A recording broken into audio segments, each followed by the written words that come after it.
Países como Indonesia, Haití, Chile y Japón han sentido su fuerza. Sin embargo, en nuestra historia reciente, Puerto Rico no ha sufrido aún los efectos directos de la devastación que pueden llegar a generar los terremotos y tsunamis. Pero ¿estará la isla exenta del peligro que representan estos fenómenos? Para contestar esto debemos considerar que nuestra isla se encuentra ubicada en una zona sísmicamente activa, rodeada de grandes fallas geológicas. De hecho, 5 devastadores terremotos han afectado el país. 2 de ellos han generado tsunamis. El primero ocurrió el 15 de agosto del 1670 y el segundo el 2 de mayo del 1787. El tercero se produjo el 18 de noviembre del 1867, a tan solo 20 días después que el huracán San Narciso azotara la región. El epicentro del terremoto se localizó en las Islas Vírgenes, entre San Tomás y Santa Cruz, al este de Puerto Rico, con una magnitud de 7.3, ocasionando un tsunami de 20 pies de alturas en las Islas Vírgenes y de 13 a 5 pies en Arroyo, mientras que en Yabucoa el mar se retiró de la costa y penetró alrededor de 450 pies.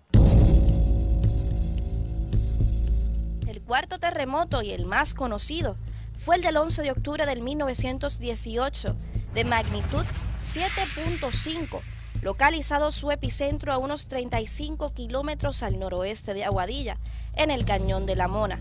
Luego de 4 a 7 minutos del terremoto, el mar se retiró exponiendo parte de la vida marina y regresó con una ola de aproximadamente 12 pies en Aguadilla y 5 pies en Mayagüez.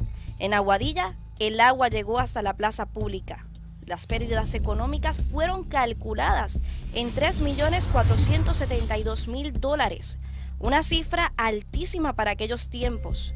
El quinto terremoto ocurrió el 28 de julio del 1943, al noroeste de Puerto Rico, con una magnitud de 7.5. Este fue sentido por muchas personas, pero no causó daños severos.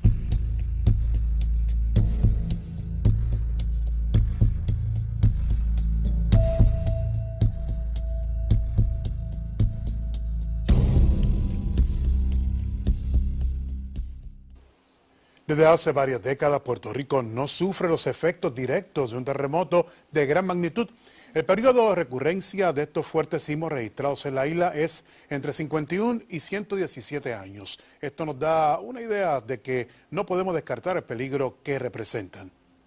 De ahí la importancia de estar preparados, así como debidamente informados, para poder protegernos ante la eventualidad de sufrir los efectos directos de un sismo y un maremoto. Y es que se trata de fenómenos que hasta el momento no se pueden predecir, por lo que constituyen una amenaza constante.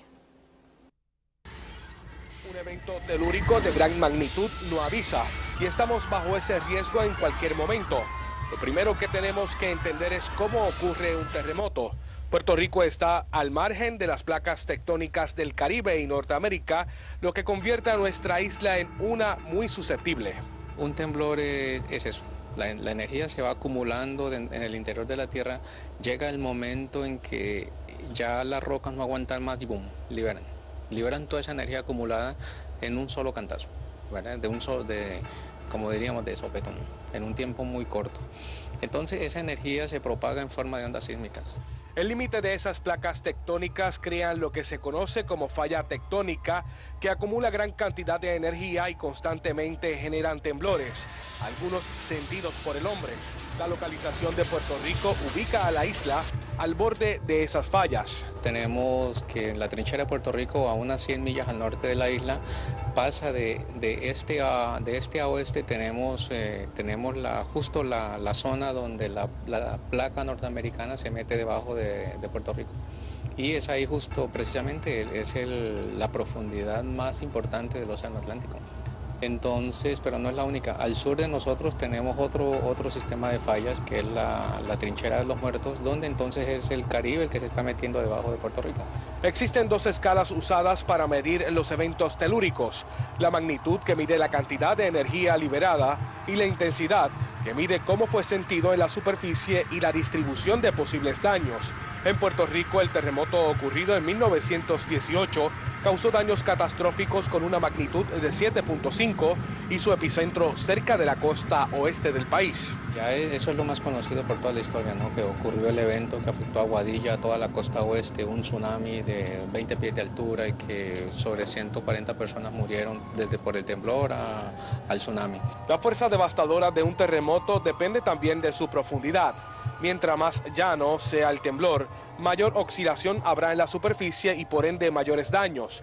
Sin embargo, está en sus manos el sobrevivir a un sismo mayor, estando informado y preparado para esa eventualidad. ¿Cómo prepararnos ante lo impredecible? ¿Será posible tomar medidas para proteger vida y propiedad de algo que no sabemos cuándo podría ocurrirnos? Sepa que sí es posible. ¿Cómo?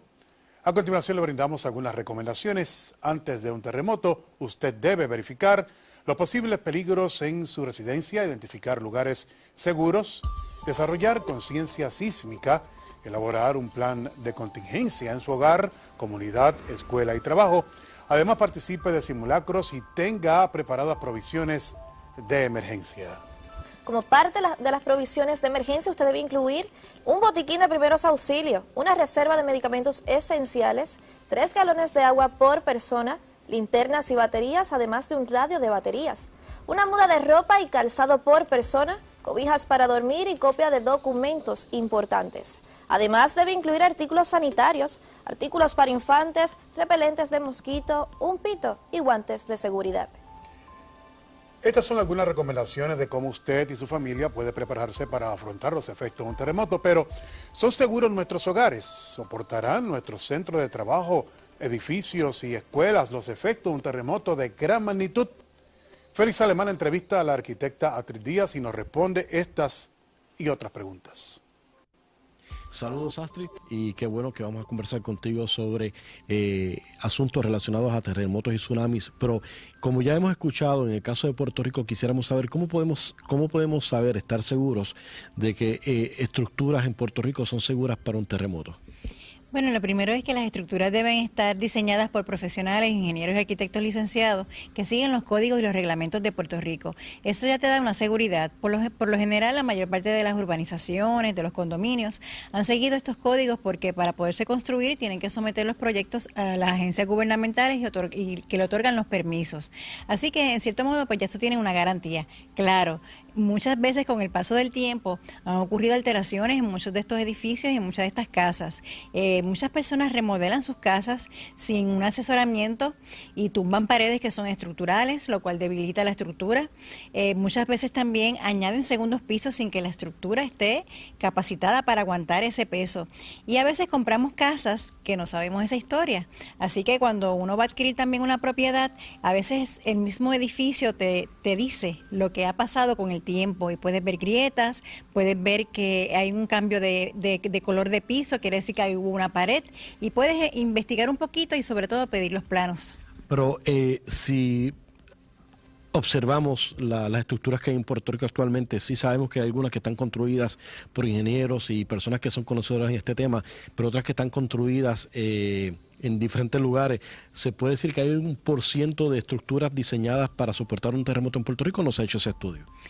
Mira, la expresión soportar un terremoto pues tiene muchas connotaciones. Se diseñan las edificaciones para que aguanten en el sentido de que se van a mantener en pie. No quiere decir que las edificaciones no se van a averiar, no quiere decir que las edificaciones no van a tener grietas o van a inclinarse. Lo importante es que no colapsen para que la persona cuando pase el terremoto entonces pueda salir tranquilamente de la edificación. Como sabes, lo más importante es protegerse dentro de la edificación y no salir afuera, que hay más riesgos. Así que el principal parámetro de diseño es la vida y luego conservar la propiedad intacta. Para conservar primero la vida, pues se diseñan dentro de unos parámetros que sean bastante flexibles y la estructura pueda aguantarse y no colapsar. Puede quedar averiada. Dice que es mejor quedarse dentro que fuera. Sí, definitivamente. ¿Y cuáles son los lugares más seguros en un hogar? Bueno, en un hogar tienes que buscar, lo primero es salones donde no haya muchas elementos que te puedan caer encima, ¿verdad? Como plafones, lámparas, espejos, elementos que estén sueltos, libreros. A veces en la misma cama tenemos detrás de nuestra cama también libreros o espejos, floreros.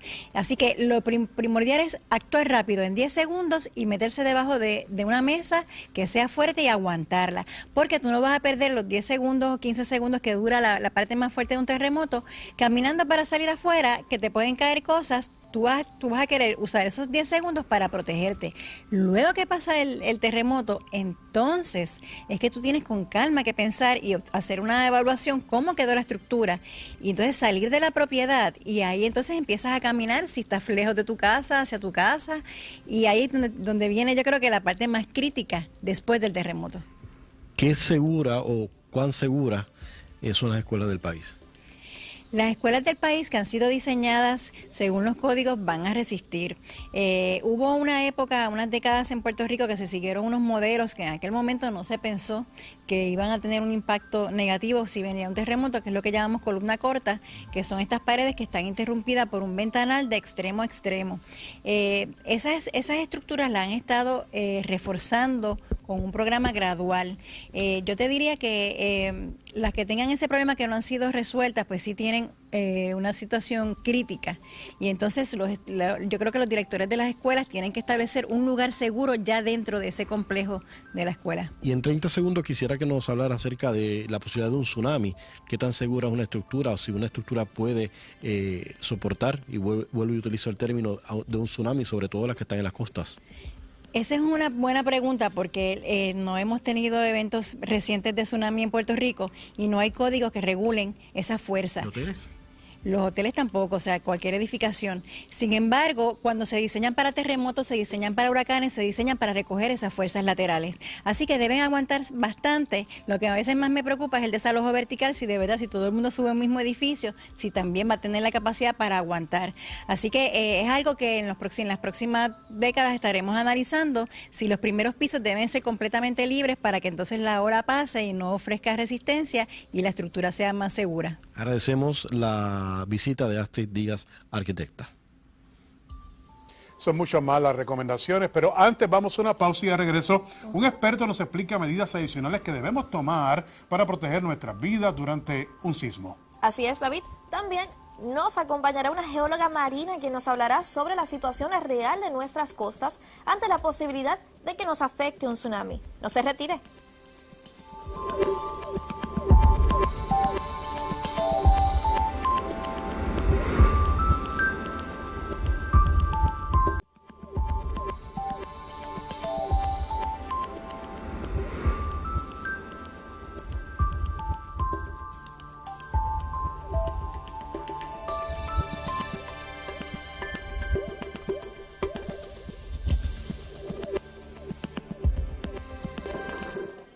Una vez se produce un sismo de gran magnitud, ¿cómo afrontarlo? ¿Qué debemos hacer? ¿Nos movemos de donde estamos, donde nos encontramos, o permanecemos allí en ese lugar? ¿Existe alguna manera de protegernos adecuadamente? Bueno, pues para orientarnos nos acompaña el director de la Oficina Municipal de la Agencia para el Manejo de Emergencias y Desastres de San Juan. Él es Carlos Acevedo, buen amigo, a quien apreciamos mucho. Qué bueno que esté con nosotros, siempre orientándonos y siempre poniéndonos en perspectiva. Siempre orientando a nuestra comunidad de cómo vamos a protegernos en caso de un desastre como un terremoto. Precisamente tenemos un pequeño apartamento que tenemos aquí muy bien recreado, donde ha habido precisamente... Las vitrinas, esos están, los anaqueles de cristal, esos están, ¿cómo es? Choretos. Claro que sí. En un centro comercial, alejarse de, porque el cristal, pues, es peligroso. Eso sería lo principal. La recomendación entonces, yéndonos en esa línea, a las personas que se encuentren ubicadas dentro de cualquier estructura, ya sea casa, ya sea centro comercial, escuela, es quedarse, mantenerse allí y utilizar la herramienta que, por ejemplo, Carlos nos estuvo ofreciendo, la misma Astrid Díaz, que más adelante parte de nuestros entrevistados nos estarán dando como herramientas adicionales. Sí, definitivamente. O sea, mantener la calma es lo primero, quedarse donde uno está, porque en uno de magnitud, de verdad, que estamos hablando de 6, 7, que de verdad se mueva. Y esto pues depende de profundidad, distancia, un montón de cosas, ¿verdad? Pero en términos generales, lo más probable es que no puedas caminar. Sabemos que Haití fue un ejemplo muy importante y aunque ya los segundos que nos quedan en esta entrevista son muy pocos, usted estuvo allí, usted vivió una experiencia directa, vio cadáveres, vio personas sufriendo, vio estructuras derrumbadas, sabemos que otro tipo de construcción, sabemos que fueron unas circunstancias como son todos estos fenómenos inesperadas, pero también tuvieron que enfrentar situaciones difíciles. Sí, definitivamente, o sea, allí aquello fue una devastación total. Yo digo que fue un desastre natural ocurrido sobre un desastre social que y se esa combinaron. Compara la magnitud del de Haití, 250,000 contra muertos contra el de Chile, claro. Casi 9, 8.8, 8.9, digo, nunca hay muchas o pocas muertes. Sí, pero hay una diferencia. Pero la diferencia es mortal, claro. Y claro. Es la calidad y la aplicación, la implementación de los códigos. Bueno, hemos traído como tema tanto Haití, así como usted destaca Chile, no por alejarnos un poco de la realidad de Puerto Rico, sino precisamente porque viendo esto nos acercamos más a lo que tenemos que estar preparados y afrontar en cualquier circunstancia que pueda presentarse. Muchas gracias, ingeniero, por estar con nosotros. Muy valiosa su aportación. Gracias. Vamos a una pausa y regresamos con más de este programa especial. En breve. Hemos escuchado cuán preparados están las estructuras físicas en la isla para afrontar el impacto de un terremoto o tsunami. Además, nos hemos orientado sobre cómo prepararnos y qué hacer durante un sismo. Pero, ¿qué hacemos luego de la emergencia? Escuche la radio y siga instrucciones de las autoridades pertinentes. Active su plan de contingencia, reúnase en un sitio seguro, ayude a los heridos. Inspeccione su residencia y limpie derrames de gasolina u otros líquidos inflamables. Además, si vive en zonas costeras, deben mantenerse alerta a los reportes sobre la posibilidad de que se genere un tsunami.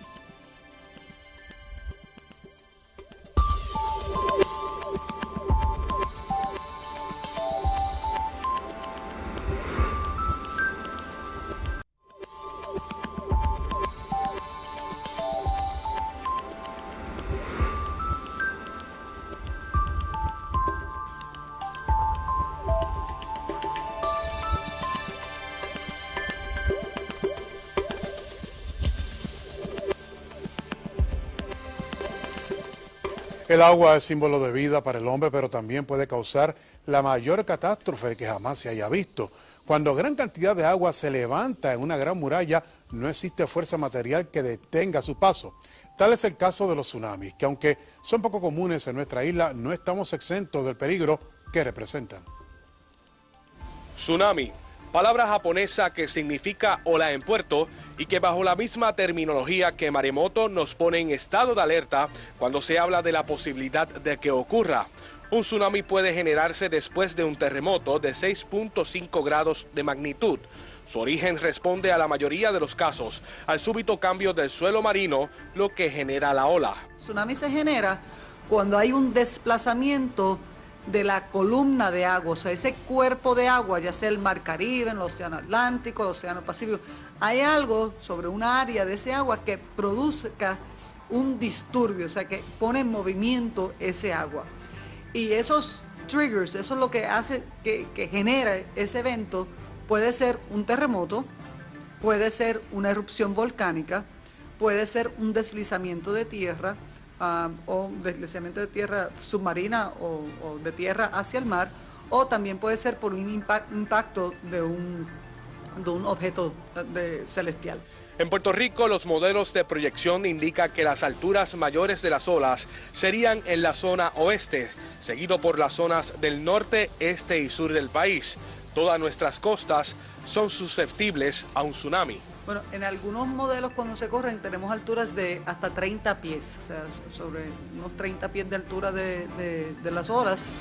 Entonces, y la penetración tierra adentro, estamos hablando de más de 1 milla en algunos lugares, donde la topografía es bien baja, especialmente en los valles de los ríos, por ejemplo, el río Culebrina, el área del río de Añasco, el río Guanajibo.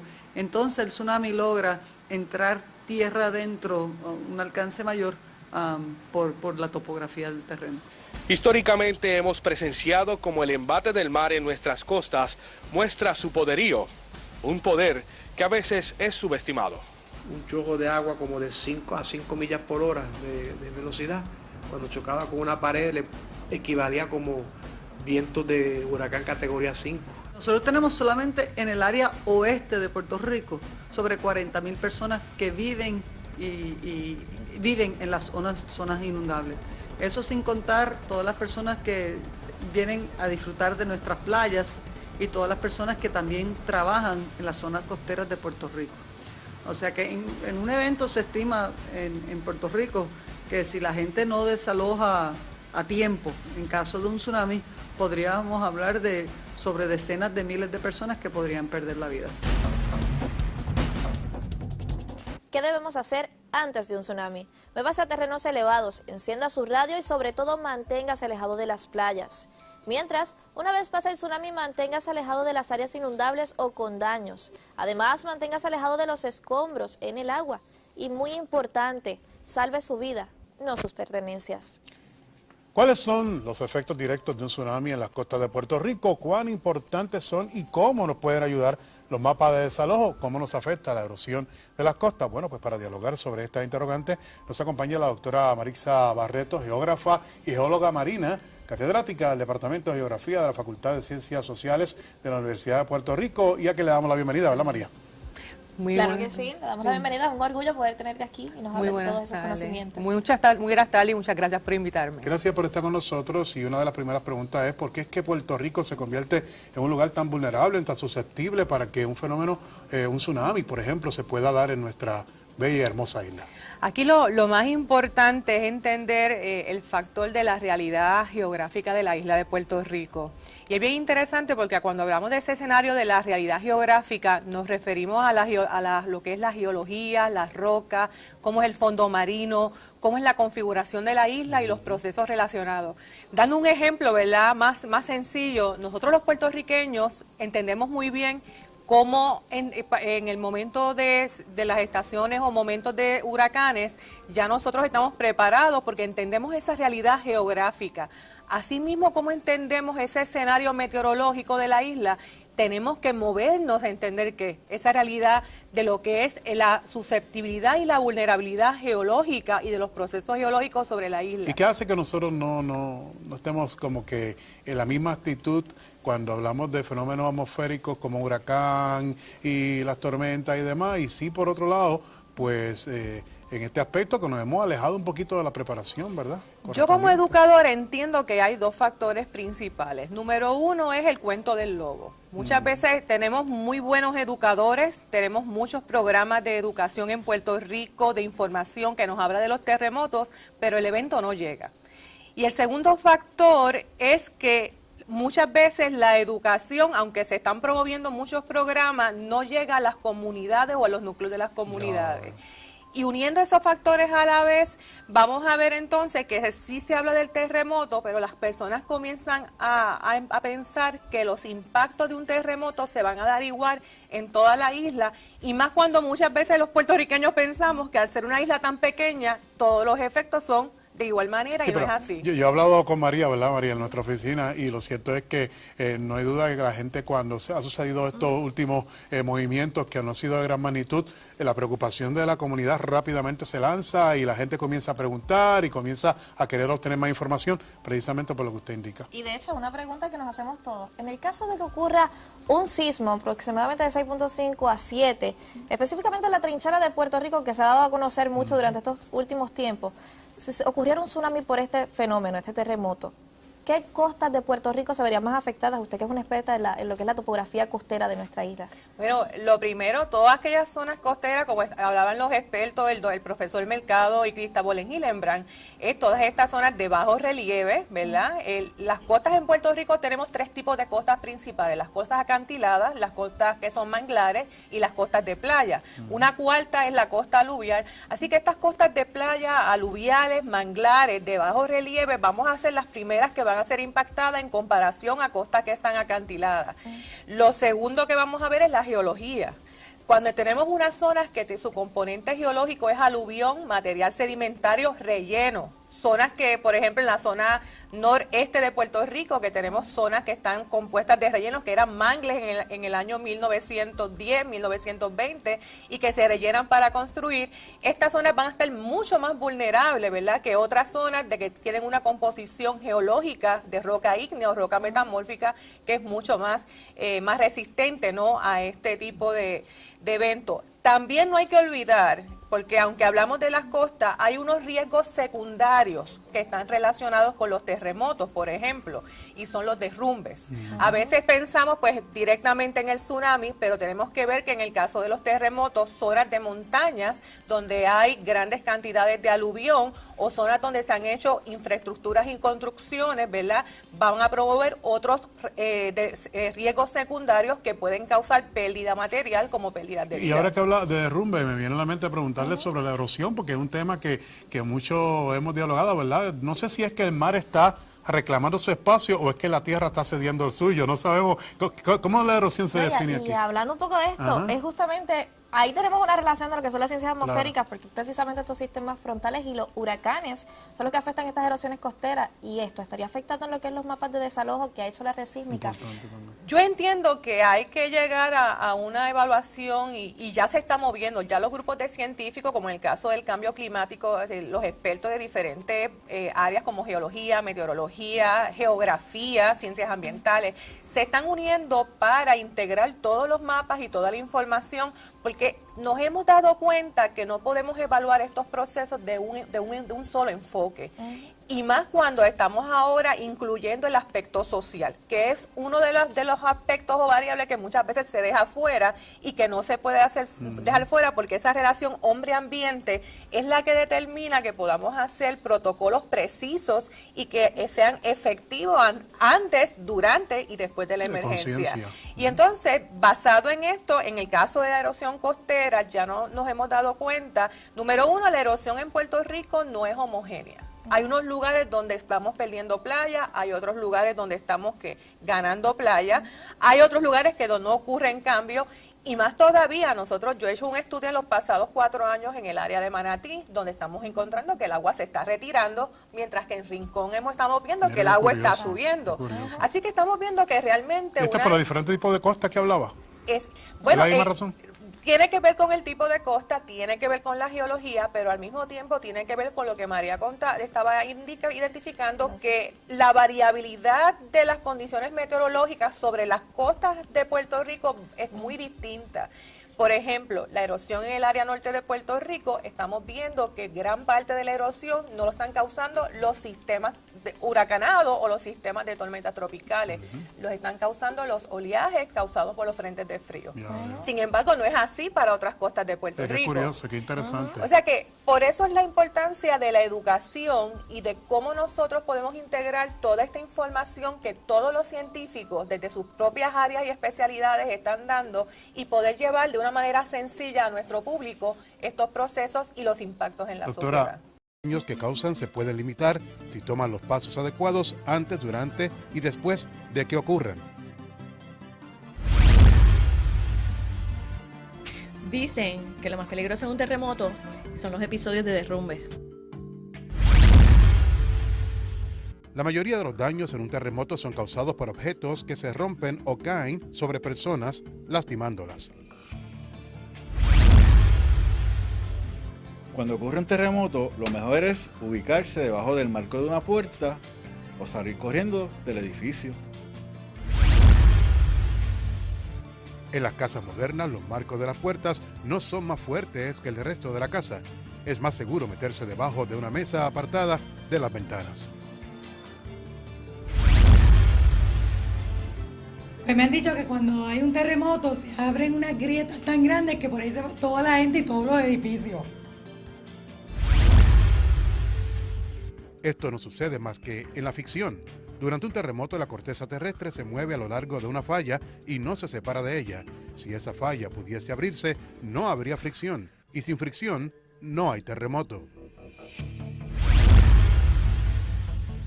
Usualmente los terremotos ocurren cuando hay mucho calor. Se dice comúnmente que los terremotos suceden con ciertas condiciones climáticas. Sin embargo, los sismos inician muchos kilómetros bajo la superficie que está siendo afectada por las mismas condiciones.